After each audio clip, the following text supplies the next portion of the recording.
Akademia beleef tans 'n tyd van groei en uitbreiding, waar strategiese finansiële veerkragtigheid van kardinale belang is.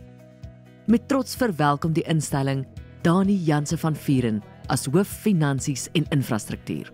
My professionele loopbaanreis het afgeskop in Jacaranda stad in 2008. In 2015 het ek myself aangesluit by Ovations Technologies. In 2019 is ek bevorder na die rol van hoof finansiële beampte, waar ek gedien het vir 5 jaar tot en met my aanstelling by Akademia. Met Akademia se uitbreiding na die Wes-Kaap in 2026 en die bou van 'n wêreldklas kampus in Pretoria teen 2028, speel Dani en sy span 'n sleutelrol in die verwesenliking van hierdie droom. Ek is opgewonde om by Akademia aan te sluit en deel te vorm van 'n dinamiese span wat gefokus is op gehalte onderrig en om toekomstige leiers op te rig. Vir Dani gaan dit oor meer as net syfers en strategie. Hy glo in 'n kultuur van uitnemendheid en samewerking en dat sukses meer is as net prestasie. Dit is om waarde tot ander se lewens te voeg en 'n impak te maak. Ek is nie die regte persoon wat streef na titels en groot prestasies nie, maar in my persoonlike lewe is sukses die harmonie tussen persoonlike vervulling en professionele prestasie.